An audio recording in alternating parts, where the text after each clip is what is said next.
Going to run out of time. You've seen most of the files.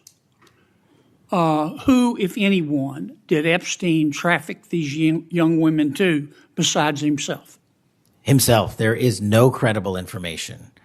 None. If there were, I would bring the case yesterday that he trafficked to other individuals. And the information we have, again, is limited. So the answer is no one? For the information that we have.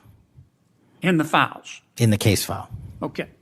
Now, President Trump has deferred to the FBI and the Department of Justice with respect to the Epstein records. He says it is your call about releasing them. And I understand that the department and the agency have decided to release them in cooperation with the House committee. Is that correct? Yes, sir. So you're releasing them a little bit at a time. Is that correct? We're releasing as much as we can, but we are limited by 3 different court orders, and the department went back to each of those judges to waive those court orders or have them lifted, and each of those judges declined. Will you release all of them, or at least as many as you can? We will release everything we are legally permitted to do so. We are continuing to work with the House on the subpoena request. We have substantially complied with it, but we will continue to release whatever we are legally permitted to do so. Okay. I strongly encourage you to do that. Kash, this issue is not going to go away. And I think the central question for the American people is this. They know that Epstein trafficked young women for sex to himself. They want to know who, if anyone else, he trafficked these young women to. And that's a very fair question. I want to know that answer. And I think you're going to have to do more to satisfy the American people's understandable curiosity in that regard. Mr. Chairman, may I just respond to that? I agree, Senator. And what we have done, and just to remind folks, the Epstein case files existed in the 2 prior administrations, in the Obama administration and the Biden administration. And they didn't release anything. And there was President Trump in the first administration that renewed charges against Mr. Epstein. And I know it's a little complicated to understand, but what exists in the Epstein case files was a direct result of the limited search warrants from 2006 and 7, which hamstrung future investigations because of the non-prosecution agreement. And multiple administrations had the opportunity to look at the entirety of that case file and recommend prosecutions against anyone that was trafficked under Mr. Epstein and anyone that participated in that trafficking. And the only person to bring charges was the prior administration against Mr. Epstein. Now, I am not saying that others were not trafficked and others were not involved.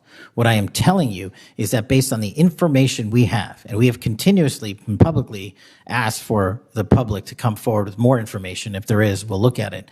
But based on credible information, we have released all credible information, and the information that the Department of Justice and the FBI never releases is information on investigations that are not credible.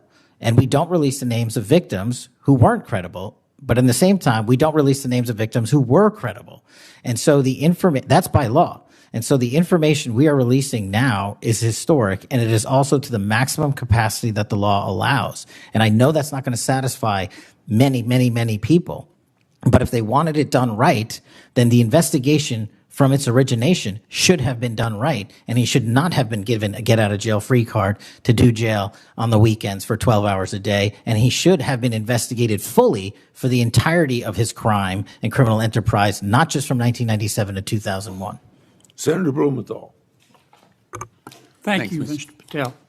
So let's talk about what just happened here, because this exchange looks simple on the surface. But what is sitting underneath it is one of the most important, unresolved questions in this entire investigation. Senator Kennedy asked Kash Patel one direct question. Who did Epstein traffic these young women to besides himself? And Patel's answer under oath was no one. No credible information, none.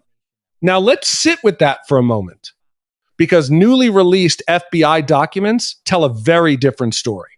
An internal FBI email from July 2019, just days after Epstein's arrest, shows federal agents were already issuing grand jury subpoenas to 10 people they had identified as potential co-conspirators. Across multiple states, Florida, New York, Boston, Connecticut, North Carolina, the FBI's own human trafficking unit was actively pursuing these leads. One document even flags a wealthy businessman in Ohio as an active target. Grand jury subpoenas are not issued on guesses. They are issued when investigators believe there is real evidence of criminal activity. So when Patel sits before the Senate and says there is no credible information, none, those documents were already in the files, the same files his own agency controls. And here is where Patel's own explanation becomes a problem for him. He says the investigation was limited by what happened in 2006 and 2007. He says the 2008 non-prosecution agreement hamstrung everything that came after, and he is correct about that part. In 2008, a federal prosecutor named Alex Acosta gave Epstein one of the most generous deals in modern legal history. Epstein pleaded guilty to a single state charge. He served 13 months in a county jail where he was allowed to leave almost every day through a work release program. And crucially, the deal also protected any potential co-conspirators from federal prosecution. 30 victims had been identified at the time that deal was signed. So Patel is essentially saying the reason we cannot tell you who else was involved is because a decision made in 2008 locked the investigation into a box it could never fully escape. And multiple administrations after that, both Republican and Democrat, left that box closed. But here is the question that follows from all of this. If the 2008 deal was the problem, and everyone in Washington has known that for years, and those 10 co-conspirator subpoenas were sitting in FBI files since 2019, why is the answer in 2025 still no credible information? None. The files exist. The subpoenas existed. The names were there. So who decided that information was not credible? And when exactly was that decision made? Senator Kennedy said it plainly at the end of that exchange. The American people are not going to be satisfied, and they should not be, because over 1,000 survivors are still waiting. And the answer they keep getting is that the evidence just does not exist, even when the documents suggest it does.